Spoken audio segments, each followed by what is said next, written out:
Hey everyone, welcome to the brand new episode of the Pick Up and Play podcast. My name is DJ Switch, and not only have I been the DJ and MC for the Portland Retro Gaming Expo since 2011, but as of this week, I'm also the number 14 reason to love Portland according to the Willamette Week, the newspaper here in Portland. I am so honored and privileged to be included in their list of reasons to love Portland this year. But it's made for kind of a crazy week. I also, in the middle of all of that craziness this week, took an impromptu business trip to Seattle, where I had to sort out some things and then get myself back down here to Portland so I can try and do the show. So I do apologize. The show is being released a little bit later than normal this week. However, we should be able to return to our normal schedule next week. That being said, my guest today is Jason Heine. He's a video game music drummer, and he is one of the co-founders of the Game On Expo in Phoenix. So we're going to talk to him about all of that, and then we're going to get into some of his favorite consoles, and then later on we're going to get into some of his favorite games to play, what the future of video gaming as a medium looks like, and then as always, I will have a little something extra special for the folks over at Patreon. So if you want to support the show and you want to get extra content for each and every episode, please head over to patreon.com/DJSwitchPDX, where you can support me, you can support this show, and you get some extra bonus content that is just for the folks over there. All right, that being said, let's get to my interview with Jason Heine from Heine House Entertainment. All right, Jason Heine from Heine House Entertainment. What up, dude? How you been? Hey man, what's up? DJ Switch in the Hey. house. Let me give you a proper one here. Shout out to you. All right, DJ calm down. right here. It's good to see you, man. How are you? It's been a crazy couple of years, I think. The weirdest part for me, I just this morning, my wife went out and picked up the local newspaper called the Willamette Week, Oh yeah. and they decided that I'm like number 14 on a list of reasons to love Portland in 2024. And so like Surprised it's not higher. Come on now. Let's I got go. to, That's no, awesome. I'm not complaining, dude. Check it out. I'm just happy to be included at all. They've got me on like a half page spread in the paper, and that's something that my mom's gonna freak out when she sees that. I'm I so love stoked. it. Yeah, that's huge, man. And the Willamette Week, I mean, that's a staple. That's an Yeah, Oregonian staple, man. it's Yeah, it's nice. crazy. We used to when I was a journalism major in college, man. We used to like pour over every page of the Willamette Week every single week just to like see what they're doing right, see what they're doing wrong. Like we used to like analyze their layout and their design choices and all this stuff, man. Yeah. And so, like, I've got old journalism major friends of mine from college that are like on my Facebook going, dude, this is weird. You're not supposed to be like on that side of an interview. You're like, what is happening here? Yeah, dude, that's rad. Yeah, I used to thumb um, through it for concerts and stuff and see who's coming to town. And this is back in the day. I guess the internet was really young then, but it was yeah. way cool. Yeah. So did you used to live in Portland? Yeah, born and raised. Born and Okay. raised in Portland. I'm from Clackamas. Okay. And yeah, I would live there till 2008. So and then when did you so you're in Phoenix now, right? Phoenix area? Yep. Yep. And when did Phoenix, you head down Arizona. there? I came down here in 2008. Okay. Came down here for college, for audio engineering, fell in love with the weather, and decided, I think I'll make a go of this for a little bit and see what happens. And I just never left. I just stayed here. I don't know, man. The summers are hot and they suck, but the rest of the year is so nice. Yeah. I just fell in love with it. So I'm here right now. There's definitely something to be said for living in a natural sauna. Where it's just all heat all the time, and you don't get that weird like because I even now like I'm in my I technically my late 30s, but I like to tell people I'm in my very very very late 20s. Yeah. And and I have that thing where I have a bad knee from an old sports injury, and like Yeah. when it gets rainy my knee starts to clench up, like I Oh, have for that sure. that thing I can always tell. It's a real um thing. Yeah. The so pressure is so different. So you moved down to Phoenix then, and then are you still kind of like are you back in Portland a lot? Do you have family up here, I assume, and like you still come back I up? do have, yeah, I have friends and family and still in Portland. I'm still an Oregonian at heart. I Sure. love the Pacific Northwest, the Great Northwest. So I have ties there. It's always going to be home. So yeah, I do come and go, not as often now. You know, haven't done a lot of traveling recently, but yeah, I do come back from time to time. Obviously, hit up that Portland Retro Gaming Expo. Love that. Love to come up, have a Burgerville every once in a while, and come back home. But yeah, yeah, absolutely. I still have ties there. Yeah, that Burgerville's hard to quit, man. That stuff's so good. They carry Tillamook cheddar cheese. They're like, come on, get out of here. Let's go. That's speaking of Northwest. Yeah, yeah. Growing up driving distance from the Tillamook factory, man, like it kind of ruined me for cheese anywhere else, you know? Like I hear Wisconsin has good cheese, but I grew up, not that, we both did. We both grew up not that far from the Tillamook factory, so like Totally. we're kind of biased. Yeah, no, I totally get it. I didn't even know there was any other cheese until I moved out of Oregon. Honestly, that's how crazy. My family just always had Tillamook, but if you're Yeah. from Wisconsin, you're gonna have their cheese too. So like no disrespect whatsoever, just where you're from. Right, right. So, all right, so you moved down to the Phoenix area to study audio engineering, and then somewhere along the line you got into playing video game music along with your live drums, and you kind of put a show together doing that. Like, when did that start for you? And because I want to work my way towards when you and I met, but Sure. somewhere before you and I met, you had started playing video game music. So what was that decision like for you, and how did that start? Sure. Yeah, it's kind of a long journey. My music journey is this is my 27th year of doing music. And it started a long time ago back in the day. I'll try to condense this. I don't want to bore your listeners and they'll be tuning out in 3 seconds. Sure. Got a drum set for Christmas, when I was Way back in the 14. 1900s. Yeah, in the 1900s, we came out there. I was hitting stones, with drumsticks here. I was carving stuff. No, but I got a drum set when I was young, and it changed my life. And it was just one of those things that came natural. So I latched onto that. Moving forward, playing in bands, having a good time. I started to find I liked recording. I liked DJing. I liked mixing. I liked the knobs. I liked the faders. I liked all that weird, geeky, nerdy stuff that most musicians kind of were like, yeah, yeah, let someone else do that. I like to do that. So I latched I onto that. I'm You familiar. had, you absolutely know. Yep. Yeah. So then a couple of years after drumming, I started getting into DJing, bought some SL1200s, and I started to just like mix, and I was like, oh, DJing is like drumming. I can do that. It's just kick drums and snares and fills, and the scratching is a fill, and it's easy. It Yeah. all just came. So it was so fun. And I liked that. And so from basically that moment on, this is probably around 2000, I just completely jumped into the music, and I went full force on music. And had bands, played the Portland scene for many, many years. A lot of clubs in Portland. I used to gig every weekend. I was either DJing or drumming in bands. I played downtown. I could name all these bars that are no longer there. I know they're no longer there anymore, but so many bars and clubs. The underage clubs, Quest, we used to spin at. Bar Oh 71, my used to go down there gosh. and drum. A lot of great stuff. Anyway, Yeah. had a great time, and I realized I was recording bands. I was recording my own bands. I released my own music. I did a CD in 2004, 2006, just like hip hop stuff. I was making music. I was rapping. I was singing. I was doing whatever just because I liked music. I don't care. I was just having fun. Yeah, yeah. Realized it's time to actually put this to the test and advance my knowledge. So I decided to look for college to enroll and get some sort of proper professional training. Well, at the time in 2005, 2006, 2007, there's no college. There was no college in Portland anywhere. There wasn't even a community college that offered anything audio engineering or recording. There was broadcast. Yeah. Clackamas Community College did broadcasting, but there was no proper audio school, which is wild.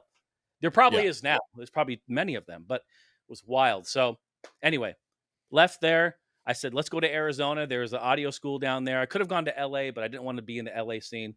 Right. Came to Phoenix, went to school here, fell in love with it, yada, yada, yada. After that, I'm getting to it.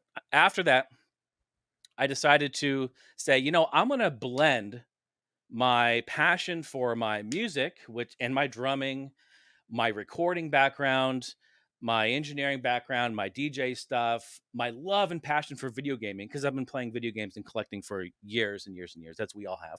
Right. Let's play video game music. Let's do video game remixes. Let's do mashups. This is all back in the day in 2010. And started YouTube, started doing stuff, video game reviews, incorporating my own music. doing that sort of thing. So that's kind of where it all started to take shape. I just wanted to blend my love and passion for gaming, for music, for entertainment, for performing, the performance side of things, something and values that I all hold very close even to this day. I perform every week live. I do improv drumming for video game stuff. Here it is. You're looking at it. It's why I set it all up for everyone to see. This is what we do, and I have a really great time. It's a great community. We just hang out and have a good time. So, And um, that's on Twitch. yeah, I do it right now on Twitch Thursdays and Fridays, 8 p.m. Mountain. Okay. You can on my page. You can go down to the um, there's a schedule section on my Twitch page. It's localized, so it will show in your time zone. So everyone, if you're not in the U.S. or in different time zones, it will say if you look at that when I'm live for you. I always like to mention that because time zones suck. Can't ever figure Yeah. out when people are going live. I'm not gonna lie, man. The time zone threw me off. I thought we had another hour, and then you pinged me, and I was like, "Oh, dang, I gotta get set up." No worries, no worries. So So okay, so what was it? 20? I want to say 2013 is when you came to play for the Portland Retro Gaming Expo. yeah, I And played there how many times? 2 or I got 3? like tasked with managing a lot of the artists that we were booking, and just sort of like helping to manage the concert side of things, because we tried to do like a Saturday night concert thing for a little while.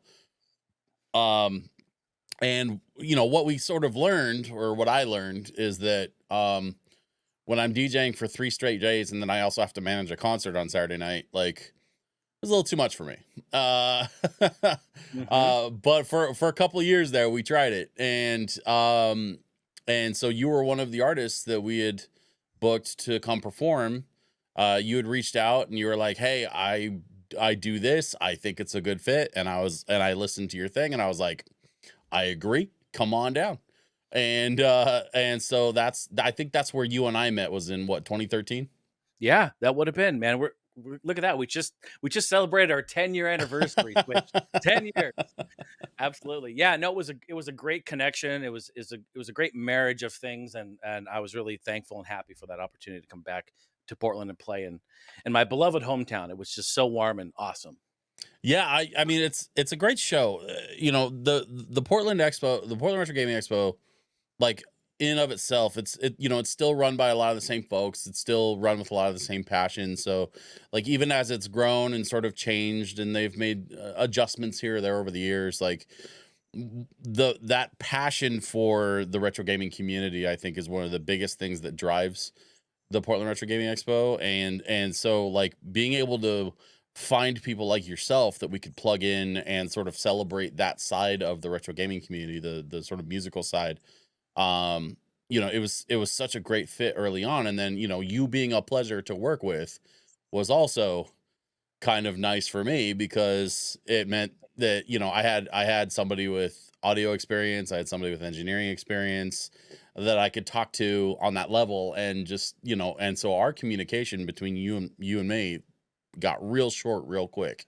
Yeah, yeah, And we that had was that such a kinship there. pleasure for me. So Yeah, definitely. Yeah, I remember you working that and having having to do all of the music side of things, and then also all of the concert side of things, and like that was insane. And we learn stuff, right? That's how we evolve as people, right? We learn, and yeah. you learned very quickly, like, okay, this is not a one person job, especially when you had to just DJing alone is a Yeah. full time thing. Like I get it totally. So but, yeah, man, but you rocked it, you prevailed, we were successful, we had a great time, and the show benefited from it, so thank you for all that you did, Yeah, of course, early man. on and continue to. I mean, we certainly tried our best, and my team has grown. I have, every year it feels like the list of DJs gets longer, guest DJs, and opportunities for me to sort of like sit down and relax and not have to push myself so hard, because 3 days is a long time Sure, for yeah. anybody. I mean, never mind that I'm not getting younger. Like, just I it's funny. I'm in all these DJ groups on Facebook, because I still am connected to that world, and I see these DJ groups every now and then, go, "Hey, when was your longest gig?" "Oh, I played an 8-hour gig." "Oh, I played a 12-hour gig." And then I'd pop in and be like, "I played 30 hours." and everybody just kind of like goes quiet. It's Yeah, like, I mean, oh, yo, that's not everybody, just me. Oh, okay, never mind. Sorry, I'll be over here. yeah, Uh, right. Yeah, it's so true, man. You can't be on your feet that long, not unless you're 18 or 19 and, on right. the world. Yeah. So you and I meet 2013. You kill the stage with your insane drum video game remix stuff that you do. Thank you. And then a couple of years later, 2016. you get this idea to start doing an expo down your way in Phoenix, down there in Arizona. So Yeah, tell me a yeah. little bit about the process for how Game On Expo came to be. Like what happened there? Like what sort of drove that decision to get into the expo business? Yeah, And absolutely. how did that get off the ground? Another awesome, really cool and unique story. So in 2010, I start YouTube. Hmm. I meet incredible people through YouTube, and you wouldn't think about it. This is a story I've been telling for years. It's so interesting to think about that. Back in the day, 2008, 2009, 2010, 11, 12, even Yeah. maybe even 13, there was a retro gaming community inside YouTube that was very close, very connected. You wouldn't imagine it today. YouTube is just this conglomerate. It's crazy and so different now. But there was a It's like small a community. it's like a sea of noise now, but it wasn't always like that. I agree with that. Sea of Yeah. noise is actually a great way to put it. It's hard to find the needle in the haystack. Yeah. Great content creators out there, great entertainment. I love stuff. I love the big YouTubers. I love the small ones, but it's a sea of noise. It's difficult, and we have algorithms and all kinds. Anyway, Sure. we have all kinds of stuff. So, but back in the day, it was a small, close knit community that we were leaving video responses on videos. We were having a good time. We were interacting. We were doing pickup videos. We were showing our room tours. It was awesome. So I met some incredible people during this time. In 2010, I met John, Mr. Gamester 81. We talked Ha. back when YouTube had DMs. Remember when it had DMs back in the day? You could DM people. Yeah, yeah. We were talking, and he was like, "Hey, I just started this podcast. You should come and be on it." They had just started it with Pete Dorr, Happy Console Gamer. And so I was like, "Yeah, this sounds great. Let me be a guest." So I met him through that, and more we talked, we realized he's like, "So you're in Arizona too?" I'm like, "Yeah, I'm in Arizona." I'm like, "Well, yeah, whereabouts?" And I said the city I was in. He goes, "Well, oh wow, I'm in that city too." I'm like, "Oh, okay." Like, "Where exactly, John? Where exactly?" And he told me his neighborhood, and I go, "Get out of here. I'm in that neighborhood." We were neighbors. We were like across the street from each other. Insane, right? That's crazy. So I'm like, "You gotta be kidding me." So he's like, "Come over." So I just walk over. I go over to his house. Just We're walk hanging across the out. street, just Yeah, yeah. I mean, I stay across the street. It was like maybe 2 blocks, but still, it's very, okay, fair enough. very close. So I walk to his house and we hang out and we're shooting it, we're playing games, we're having a good time. And so that's how I met John. Anyway, fast Amazing. forward a few years. We have been visiting Portland Retro Gaming Expo. We've been visiting MagFest. We've been visiting PAX. We did events at PAX and PAX Prime in Seattle and all over the place. We Yeah. did little anime. We saw little anime shows here locally. We saw gaming and or toy conventions here locally. John and I one day we're just hanging out, and we both are looking at each other, going, Arizona doesn't have a gaming convention at all here. They Wow. have Comic Con, which is not gaming. They have Right. toy shows and anime shows, but they don't have a proper gaming convention.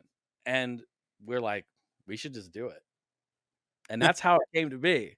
So John and I, we started to brainstorm and plan what we would call Game On Expo right here, and we launched Game On Expo in 2015 and 2016. We had our first show at the Mesa Convention Center, and it was fantastic. It was a great show, but we took all of the inspiration from the shows that we had attended.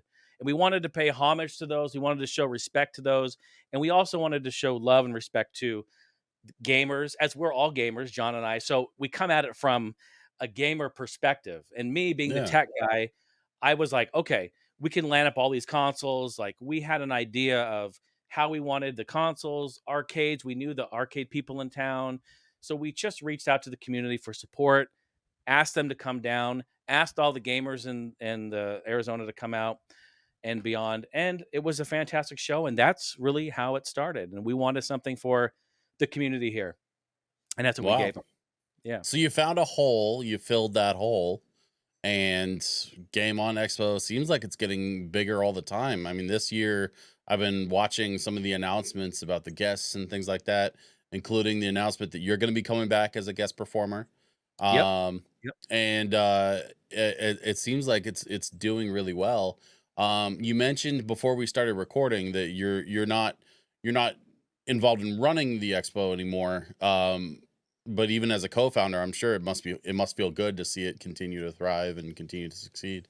Yeah. Oh, it really does because it's like one of my babies, you know what I mean? Like Yeah. you look at a show and it is expanding and I'm in communication with John and we talk all the time and everything there is fantastic. And it's like seeing the show grow. And by the way, they have expanded this year. They got a different larger hall this year. So they're Oh wow. expanding. They changed it to March instead of in August. So it's at a better time. March is a little cooler here in Arizona. So if people are Yeah. wanting to come down, it's a better time. It's not as hot. So yeah, I love to see it grow. I love to see it evolve. And when I walk through there and I see everyone having a good time and partying and I see vendors making money, enjoying themselves, and I see mom and dad and I see their young kids playing Nintendo maybe for the first time. It warms my heart. And I know it might sound kind of corny to some, but it is the most rewarding and incredible feeling to do something like that, to have created something just from an idea of, hey, we should do this here and see it spark. And I say this, you're a convention runner yourself. You guys know how this works and you feel the same way with Portland Retro Gaming. So you understand this too, but um, yeah, it feels great, and I'm so happy to be a part of it and drum and go back and perform and show some love. I have to correct you there. I'm not on the board. I can't take credit for the expo. I'm just the DJ. I just play the records. Okay, fair enough, But fair enough. I've You been do play a involved long huge role, enough. though. Yes, I've been involved long enough. Like I know where you're coming from, and I understand that feeling of like you put a lot of time and energy and effort into that one weekend, and then to see that one weekend go off and have everybody have a good time, and maybe not everything's perfect, maybe little things kind of here or there happen, and you sort of like deal with them on the fly. But like honestly, there's no greater feeling than to put all your energy into one weekend out of the year and to have that weekend go off like gangbusters, man. Like everybody enjoys themselves and everybody has a good time. And honestly, Game On Expo is one of the ones on my list of expos that I would like to attend. I would like to get out of Portland and spend more time outside of Portland. sure. I'm hoping, knock on wood, that as this podcast continues to grow, I'll be able to sort of like unlock the ability to do that. Um, but we'll see. Yeah, it'd be awesome to have you down here. If you make it down, you gotta let me know. We'll kick it. We'll hang out, have a good time. tr- Absolutely, trust me, dude. If I'm in Phoenix, you'll know. you got it. You're gonna be one of my very short list of phone calls. That's a deal. Uh, Appreciate it. so I'll tell you what, man. Let's take a quick mid break, and then we'll chat some more with Jason Heine when we come back. Hey everyone, I just wanted to check in. I hope you're enjoying my episode with Jason Heine from Heine House Entertainment so far. This is my regularly scheduled mid break. However, we still don't have a sponsor yet, so I want to make sure I keep this space open. I also wanted to take this opportunity to let you all know in the next part of the interview, there will be a certain section that was unplanned because unfortunately my camera was having a weird issue that I was able to resolve quickly, but there was a chunk of the conversation that went missing. I will jump back in at that point and fill you in on some of the important context and details, just so that we're all on the same page and the rest of the conversation makes sense. However, after editing, I feel like the episode was good enough to release, and so I will see you in just a few minutes. And with that, let's get back to my conversation with Jason Heine from Heine House Entertainment. I really, really appreciate your perspective as somebody who has gotten something like the Game On Expo up off the ground and running, and I know that you know all of the like decisions that go into Oh yeah. operating something like that. But I want to shift gears a little bit and I want to find out more about your relationship with video games and how you got into collecting and what are some of your favorite games to collect. Do you have a favorite system, for example? Mm. Oh my gosh. These favorites questions. I love Mm, these because they're so hard to answer. Yeah, let's talk about that. Yeah, gaming. Um, so grew up with the Atari 2600. I got that when I was really, really young. But okay. then there was a little console that came out called the Nintendo Entertainment System that came out. Never heard of And well, it's really you gotta look, you gotta Google it sometime, Jeff. You gotta Google that. it. What's Figure that Google? out. Let me Google that for you. So started there, and basically the Nintendo changed my world, as it did Yeah, many, many young kids and adults at that time. sure. So yeah, that's where it started, and it really evolved into a love of video gaming. I really love the tech side of things. I couldn't imagine, and it's weird to say now, but imagining having to you controlling something on your TV with a controller that you hold and seeing it like you control something that was mind-boggling in the late '80s. Like, you couldn't Yeah, even imagine. I know Atari did it, and, we had computers that were just starting to come out, and you could type and do things, but it was game-changing. So, yeah, so that's where it started, and, just continued to evolve in gaming, all the way through, and I was one of those kids where, as far as collecting to answer your collecting question, so in the '90s and 2000s and stuff, I all my friends would be like, "Hey, I'm gonna trade in 5 of these games to GameStop or FuncoLand or EB Games, whatever you had in your area, and right. then they would get like one new game. They'd give away 5 or 6, use that credit, and then get one new one. They like, oh, I'll get the new Madden, I'll get the new Because the whatever. trade credits were never, No, it was yeah, trash, it trash. was And my always friends trash. were doing this, and I'm like, guys, probably in a really high voice, hey guys, why are you doing this? And as a kid, I didn't understand it. I couldn't understand it. So I just never did that. Yeah, I, being in the Northwest, a lot of grass. All right. So my summers I spent cutting lawns, yeah. doing yard work, working and doing little odd jobs here and there as a kid for my neighbors in the neighborhood to make money. And I would then go and buy games. And so yeah, I had to work extra hard to do that. And I also got gifts for birthdays, and we got a console every Christmas would come around. I have my dad filmed it. Actually on my YouTube I have N64 up there from 96 of us getting that. It's on there. I found the tape and imported it. It's so cool, right? So I have all these memories and stuff. So that's really where it began, really on the NES all the way up. And I just have this really awesome collection of games that I just love. I love being able to just go into the wall and pick a game off there and pop it in and play it and enjoy it and have these memories and escape for a little bit. And that's really what, for me anyway, that's what the gaming is. It's a great escape. It is a break from reality. It is just a nostalgic memory coming back for a moment just to take me away from what we're dealing with in our world today. And I love that. And this actually this that answer applies also to music and performance and stuff too. Sure. Same thing. But yeah, so that is for collecting. I'm trying to remember all your questions. Oh, you talked about favorite console. So difficult. I mean, pick a generation, and I could probably pick a console. But I will say, I am one of the only people you will meet that enjoys the N64 controller. Okay, I said it. I said it. I stand by it. Let's see.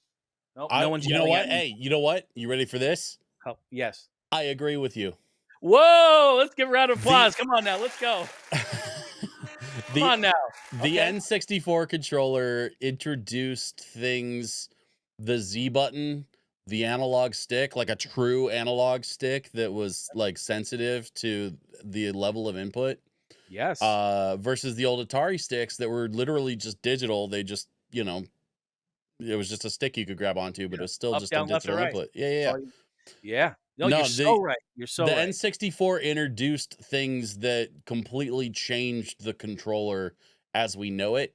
There was no DualShock without the N64. Oh, I agree. I agree totally. I mean, we had really the true birth of analog. You're right. You said it. And I'm not saying that it's the best console in the world, and I'm going to fight anyone who doesn't agree. Like, Right. it is not the best console in the world. It has Objectively not. It's not. right, But exactly. It has its pros and cons for sure, but I really love that. I love the Nintendo released all the fantastic see-through colored consoles. I collect yeah. those. I have them in little remember the rental cases? Anyone remember rental cases that you could rent from, like, Blockbuster or whatever? They'd come in a little clamshell. Yep. So I have some of those in the rental cases, like, they're so cool. I just love I don't know, I don't know, it's weird. I guess I just go in there and I pop them open, I look at them, and I sniff in there. Okay, and I put it back, Well, maybe I'm just Sure. weird. I'm weird. It's okay. I accept it. Hey, if it But it makes you happy though, like if you enjoy collecting for the N64, and if you yeah. enjoy collecting the hardware as much as you enjoy collecting the software, like I don't see any shame in that. No, I know so many people that have N64 collections, and you ask them about the N64 collection, and they immediately go check out all the fantastic consoles I have, or they yeah. go check out all the different controllers I have because it's so many different controllers that they officially release in all these different crazy colors and stuff, right? Yeah. Yeah, But totally. like so it's weird with the N64 specifically. You so rarely go, "Hey, show me your N64 collection," and people immediately go to the games first. They don't. They go to the hardware first. It's true. You ever Yeah. notice that? I have noticed that, yes. Mhm. I think There it's really really wasn't fascinating. it is fascinating, and again, you talked about the controllers and the birth of analog and this and that, and I think that's kind of the main reason is I remember playing Super Mario 64 for the first time with the analog stick and just I mean, it was unlike anything we had ever experienced before, and so when you have moments like that that are firsts, Hmm. when it is the first of A that thing. is that is a thing, and that is Yeah. something you always remember, so I think that's why people do it. Yeah, it has the lowest number of games made for it, like, there's the graphics are, subpar on some of these games, they didn't age very well, like, Yeah. all can be said for other consoles too, but I really enjoy the N64, and before we move on from favorite console, I'm gonna butcher the question even more because I answered it there, kind of, but I'm Bring also it gonna on. say PS2, one of the Okay. greatest consoles ever made. Xbox 360, one of the best catalogs in gaming ever Yeah. made. All Yeah. right, and I'll stop there. I mean, so many great consoles. I mean, you're right though, man. Like, and that's the thing of, and that's kind of actually brings up an interesting question, I think, in terms of the conversation around retro gaming as a whole, because, and this is a conversation that I had with some of the folks involved with the Portland Retro Gaming Expo years ago, like before the pandemic and stuff. I was having this Mhm. conversation about like, what is retro? What Yeah, does retro mean? Because every year that we continue on celebrating quote unquote retro games, we add another console generation, we add another library, we add another whatever. It used to be, and for a lot of folks in the retro gaming community, it sort of still is this way, that when you think retro gaming, you think NES, Super Nintendo, Genesis, you think the 90s yep, and the uh-huh, 80s. But the reality is we're 20 years removed from the GameCube. We're 20 years removed from the Xbox 360, the introduction of the PS3. So yeah, no 06, yeah, mhm, at what point does something become retro? And this was the conversation that I was having with the Portland folks like a long time ago, and the sort of like consensus then, because at some point they had to kind of like make a decision, like what consoles are they going to put out in the free play area for the expo, and like yeah, what, like what's going to be sort of like accepted and acknowledged by the show as a retro console. And they sort of decided, okay, we're going to go 2 generations back. So if we go 2 generations back with Nintendo, for example, the Wii is now considered a retro gaming console yeah, by that standard. right, And that will blow people's minds that the Wii is considered retro by some metrics, right? yeah, yeah, totally. Not the GameCube, not even the N64. Like as recent Dude, as like we have the 360 is 2 generations back now. That thing was capable of actual high definition graphics. right. Yeah, You could we saw HDMI coming out with Yeah, that. you could Yeah, get you had HDMI ports on the later generation 360s. mhm, I still have my R2D2 360. I will never let that thing go. because it Don't you love it when honestly, you turn it on? It's so cool. yeah, as like the Star Wars nerd in me, like Yeah, they have never made a better Star Wars console than the R2D2 360. Like it's true. all the little Easter eggs when you open the disc tray and it says "Help me, Obi-Wan, you're our only hope." Like all the little stuff that they built into that console is I haven't seen anything that even compares No, it's a in love letter. modern stuff, Yeah, um but the 360, aside from the horsepower of the processor, everything else about it says pretty modern, right? Like the true. controller, the design, the HDMI out, it can output in 1080. Like it has all of the features of what we would consider a modern console, except for, some of the like really like finite modern stuff like ray tracing and the super power hungry processors that something like a PS5 would have, right? Like Yeah, obviously a right. 360 can't hang with that, but the idea that something like the 360 is considered retro by certain metrics is that blows my mind. It's mind-boggling, honestly. Yeah, it is. I mean, to talk about the 360 and the Wii being retro, it's yeah. I mean, I feel like it was just yesterday. I still have the Wii Yeah. hooked up in my living room, and I play Wii Sports all the time because I just love to get a few holes in on golf and bowling. But yeah, yeah, that it's a great argument to have. It's a great discussion to have, and it's eye opening for sure. I've had the conversation about when I got the N64 and I sold a oh god, I hate every time I bring this up I hate it Oh, because here we go. I just feel this pit in my stomach. I already got one. I feel it. I sold a CDX to buy an N64.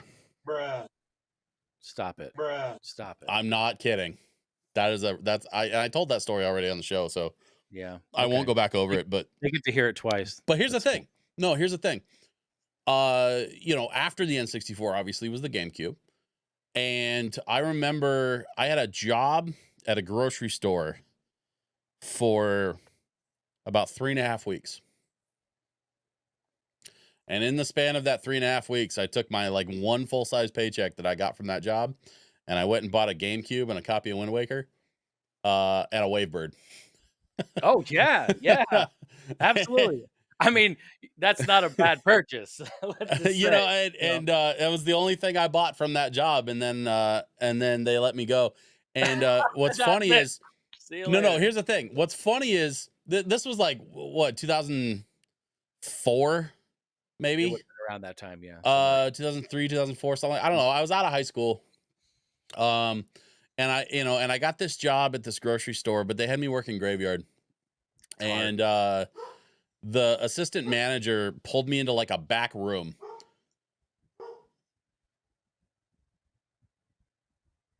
Sorry, my dog was freaking No, out. you're fine. Big woof. So this assistant manager pulls me into this back room, and they and he like along with like the rest of the like graveyard crew or whatever, Here we and go. he starts chewing out the graveyard crew because the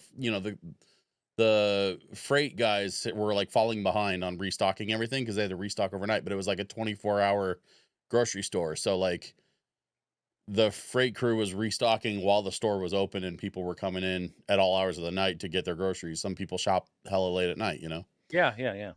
Um I was just the guy working the check stand. Mhm. So I had nothing to do with any of that.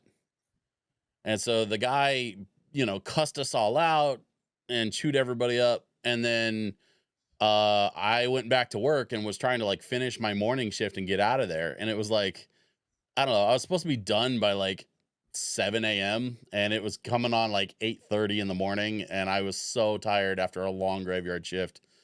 And just I just had one last thing to do. And he found me and like jumped down my throat because I was wearing the same shirt as the graveyard crew because we all had to wear the same like company polo shirt or whatever. And I tried to explain to him twice that I was just trying to finish this last thing so I could get out of there. And after trying to explain it to him twice, the third time I said, "Look, I'm working on it. Get off my back." I was 19. Yeah, yeah. And this guy pushed me to the point where I was just like done. And so I said, get off my back, to like the assistant manager of the store. And weirdly enough, they fired me like a week later. Odd. Uh, but I got a GameCube out of it, so Hey, screw man, let me just say one good thing came out of that is you got time to play Wind Waker. them. Oh, I got a GameCube and a copy of Wind Waker and all the time in the world to play it. yeah, Yeah. man, time. Oh, yeah. Hell yeah, great times. uh, so that's how I ended up getting my GameCube. And what was funny was, I had the GameCube for a while, and like that generation, that was like my main system Mhm. until eventually, I had a good buddy in college. He and I got, we both ordered a couple of Xbox 360s off of the Dell website. Thank you very much. Oh, yeah, Uh, wow. Throwback. because he had a credit card with them, and so I kicked him some cash, and he put it all on his credit card. And Nice. that was, yeah, I didn't say it was a smart idea, but it's what we did. Yeah. And so I got the 360, and it was like that was about the time my DJ career was picking up, and I was doing that more regularly on the weekends. And so I picked up a 360, and then like a week later a PS2. Yeah. I wasn't too concerned with the PS3, even though it was coming. I knew the PS3 was coming. Mhm. Um, but I kind of like got into the 360, the PS2, and then it sort of like sat side by side with my GameCube for a few years, man. And that was a good. I mean, between that, being in college, and then my only job was just work with DJing on the weekends. I was making as much on the weekends as my other friends were making 5 days a week at grocery Yeah. stores and stuff. So Yeah, it, absolutely. If you're active gigging, yeah, it can be lucrative for sure. yeah, I mean that's a little bit about like my background with like that generation, or Mhm. those generations plural of gaming consoles. But I'm curious, so as much love as you and I both have for the N64, you mentioned the PS2, you mentioned the 360. Um w- as an adult now, do you have kids? Like, No kids. Nope. okay. So, just as an adult who, like, has bills and a job and stuff, um, do you find it difficult to find time to play? And when you do find time, what kind of stuff do you like to play? Yes, adulting, not fun. 0 out of 10, would not recommend. Stay a kid forever. Yeah, if you can avoid it, like, by all means, avoid the whole adult thing. Yeah, It's right. Now not I know it's why. not for everyone. Yeah, right. Now I know why my parents tried to hide it from me for so many years. Like, "Don't Right? become an adult, stay a kid forever." Um, uh, yes, yes, I do find it difficult. Being an adult and having real responsibilities in, real life is hard for sure, and you just have to time manage and figure out the best times to do things and make it work. It is Yeah. difficult. You have to prioritize, and you sometimes have to make sacrifices and cuts in what you're going to do, and really Yeah. allocate your time to what is the most important and the most value for your life. That's what I think. So, yes, I do find it difficult. I do still have consoles hooked up on the TV out in the living room, in the game room. Let's see. We do find time. We do play usually at night or on weekends on our days off. We have the Switch hooked up, we have the Wii hooked up, we have, what do we have there? Well, we just hooked up the Apple TV because we're dude, that's so fun and casual just playing a few little games on Yeah. Apple Arcade here and there. Um, Sure. and so we're doing that. And another thing, speaking of that, with the Apple Arcade and just in general, finding games, it's really kind of quick hit to play for half hour, and then go to bed. That is kind of where I'm at right now because of time. Look, all of us when we were young, when we were young kids and are single and double digits, when we were down there in our teens and 20s, we may have had a bunch of time to invest. I don't have the kind of time to invest in a deep RPG or story driven experience that's going to take 60 hours. At I just least don't have not without the a time. nap, right? Oh yeah, we're going to need multiple naps, lots of coffee. I mean, an energy drink to go. We need all that stuff. But Yeah. I do enjoy. I still enjoy gaming. I still love going back and playing and popping in some of the older games. But yeah, I just don't have time for a real deep 60, 70, 100 hour experience like I used to back in the day, for sure. Yeah, I totally feel that. I'd be lying if I said I didn't spend probably most of my time anymore either playing something really casual to pick up like Fortnite or Rocket League, Hmm. or honestly even just on my phone. There's this game I have on my phone, and I couldn't even tell you the name of it, to be honest. Like, it's just a game I found that where you have to you've got little vials of colored water and you have to match the colors. Hmm. And like, honestly, I will sit there and just do that with my thumb while I'm watching TV or while I'm listening to a podcast or whatever, and completely zone out. And it's not difficult. No, yeah. Um, I have long since surpassed like the upper end of the difficulty curve. So like now it's just the same thing over and over, right? Hmm. Uh, but it keeps my brain, just the right amount of distracted, and it keeps Yeah, my thumb busy. it's just enough And to to to give you that. Yeah, exactly. yeah, That so satisfaction of it's gaming. as an old head gamer, like it's nice to have, it's nice to be alive in a time when not every video game has to be 100-hour epic.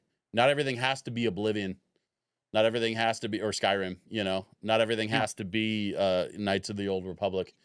yep. Sometimes you just want to play some Flappy Bird or Totally. some Yeah. or Something super whatever. casual. Yeah, we started playing, what was it? We just started playing the, Castlevania something. I forget what the name is even. We just started playing it on Apple Arcade. I guess the game's 9 years old. I thought it was new, but no, it's like 9 years old. And it's Really? kinda like it's got the gotcha system where you have to, like, spend, your I money hate and that. get weapons, and I hate it.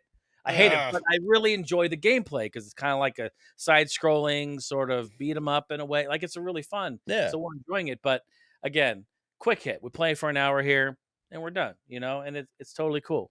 I mean, I grew up in the arcades, so I come from put a quarter in, Quarter plays. play the Yeah, game yeah, yeah. for 3, 5 minutes, I'm on to the next game, and I'm happy with that. I'm satisfied with that. Or throw in another quarter, get 3 more lives.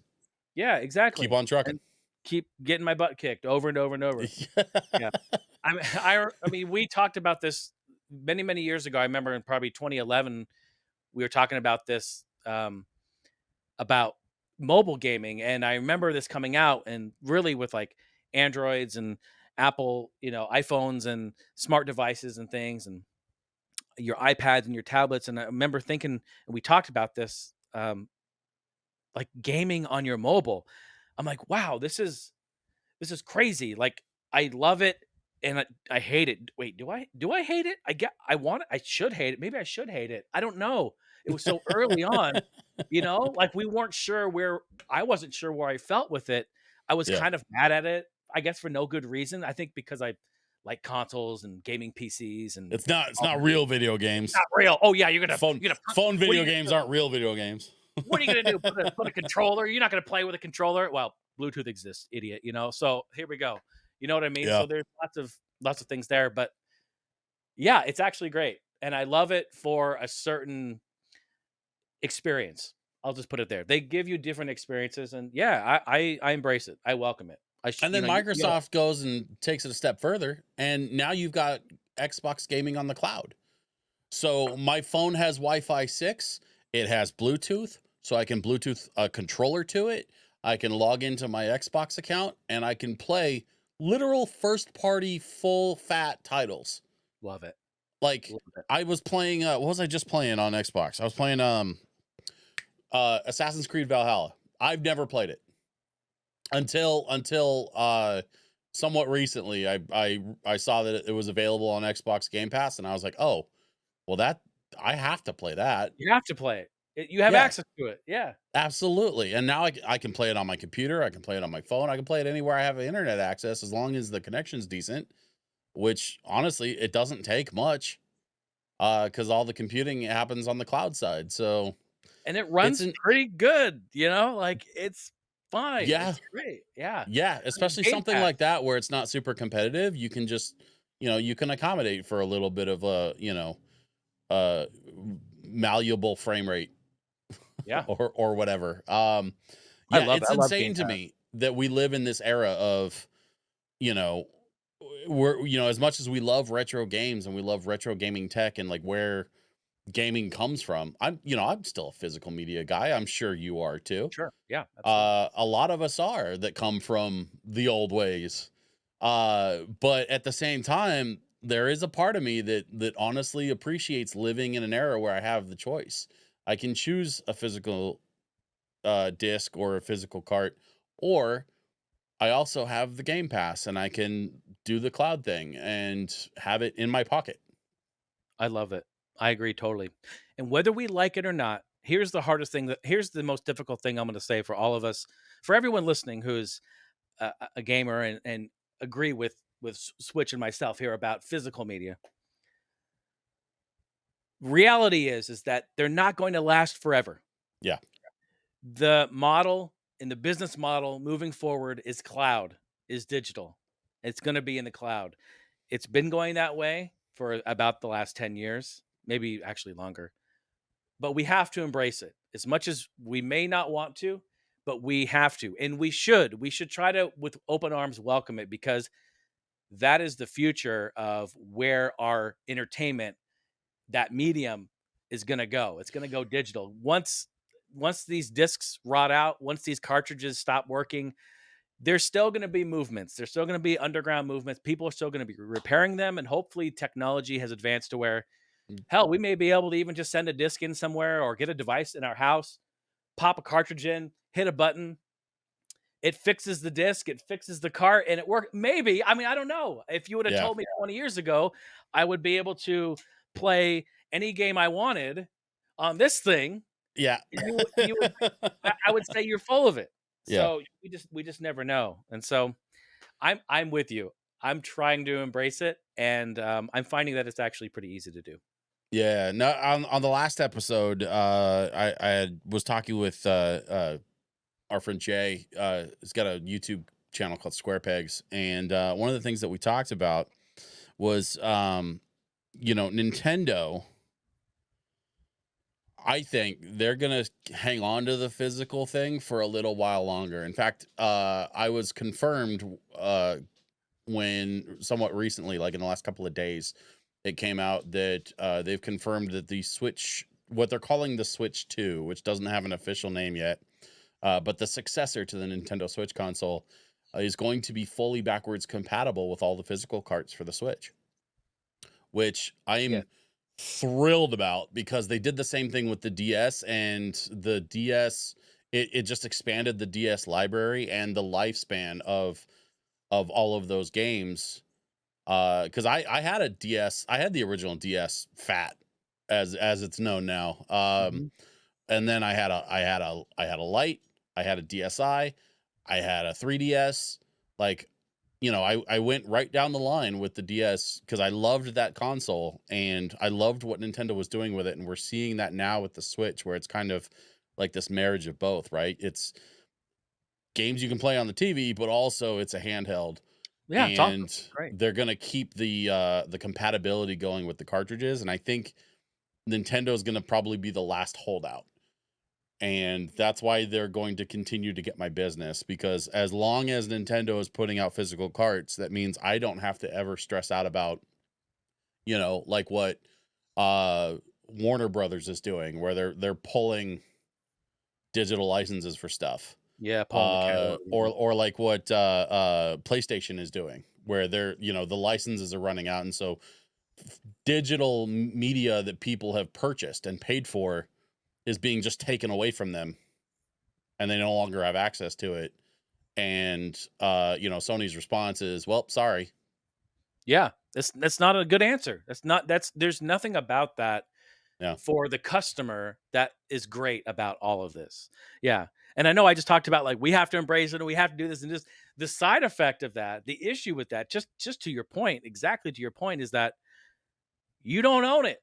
You're Yeah. basically, it's a glorified rental. And when the licenses go, when it's time to go, boom, it's gone, and you paid for it and you don't get it anymore. And that's such a bad model for the gamer, for the consumer, for the customer.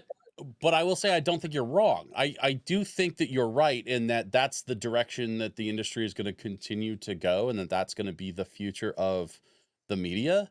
Yeah. But I think that we're still in a period of growing pains and sort of working some things out. I think that something like okay, going back to PlayStation, for example, they took digital rights away for people from, media that people had purchased, right? And Right. are supposed to be able to quote unquote own, but then is being taken away from them, even though they paid full price for it, right? And I think that's one of those growing pain things that, until that happens, no one on the corporate side is going to be forced to have to figure out what to do in that situation until that situation presents itself. And now that situation has presented itself, and so I'm interested to see what happens over the next 5 or 10 years of how are they going to navigate that digital rights ownership, because I don't think digital media is going anywhere either. I Right. just think that we're still seeing it sort of like grow and change and come into its own as a delivery system that is going to be acceptable by consumers. Because right now, I don't think it's fully acceptable. Yeah. Oh, I agree totally. I agree with everything you said, 100%. Yeah, growing pains is I think is a great way to put it. And we see this today even now with digital streaming, music streaming. You'll listen to an album and then like a week later you go listen to that album again and you see they're all grayed out. They've been removed for some odd reason, licensing, publishing issues, who owns it, rights holder issues. We have stuff like that in the music scene. This is the same stuff that's happening in movies, same stuff that's happening on Yeah. digital streaming. I mean, we signed up for Apple TV just while we got our Apple TV in there to watch Mandalorian. Star Wars freak over there. I just watched it finally. It's amazing, by the way, incredible. Everyone should watch Yeah. it. Oh, People have yeah. been telling me for years to watch it. I finally did.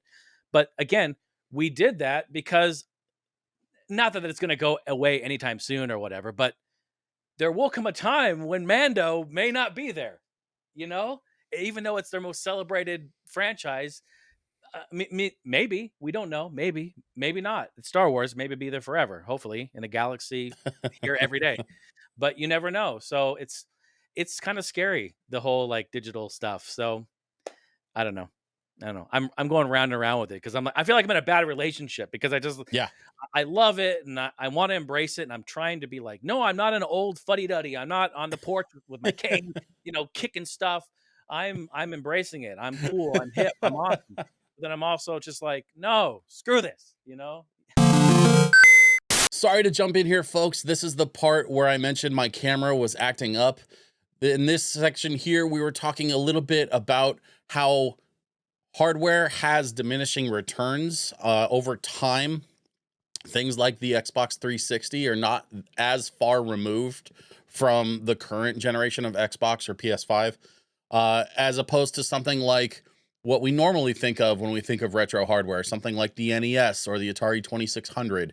Uh, the leap in technology between the NES and the Super Nintendo and then the N64, those systems were so much farther apart in terms of the technology that they were able to bring to the table compared to today, where you have not much of a difference really between the Xbox One and the Xbox Series X, for example.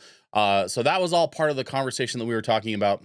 And then we will get into a little bit of a story from when I was younger and I was going to LAN parties, and how uh, silly it is to think about what we thought of as what good graphics looked like back then versus what just mid-tier graphics look like today. But that should provide the context that you need for the next part of the conversation. I apologize for my weird little camera issues and for having to jump in with another sort of impromptu mid-roll here. But don't worry, we're going to get right back to the action with Jason Heine right now. So, like a lot of people who were teenagers in the late 90s and early 2000s, I also went to LAN parties, and I had Oh this yeah. experience with a friend of mine many years ago, with I think I had a K62 and I think he had a Pentium 3. And he had one of the Voodoo 2 Oh yeah. accelerator cards That was a to go. hot card to get at Yeah, that yeah, yeah, time, yeah. man. Yeah, yeah. And so he bought this gnarly monitor super high resolution. I don't even know what the resolution was on this thing, but it was way higher than any of us were used to It was back in just the day. high resolution. It was awesome. It was a very high resolution monitor. It was a monitor specialized for like professional editing work and stuff. And he managed to overclock his machine enough that it could run I think it was Counter-Strike. It was either Quake 2 or Counter-Strike. Early Counter-Strike. At the resolution that this monitor could handle. And I remember specifically like looking over his shoulder at these graphics, and he went, "It looks real." Yeah. And if I could show 16-year-old Switch what Cyberpunk was going to look like on medium settings. Yeah, on medium. You know what I mean?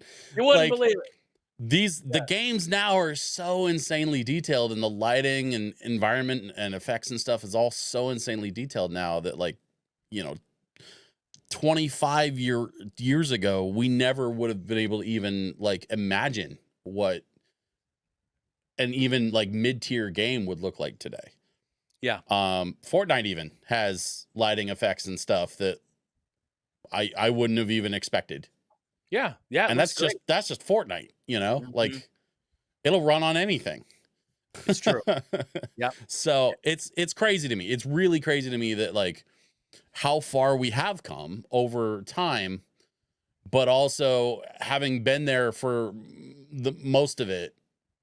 And you and I work in the sort of retro space, so we, from a collector's perspective, we kind of appreciate a lot of the older stuff versus a lot of the modern stuff. I can see the momentum slowing from a technology standpoint, and I think that's where Nintendo really kind of has something figured out that a lot of the other video game makers, not only do they not have it figured out, but in some cases they openly mock Nintendo for this, which is weird to me.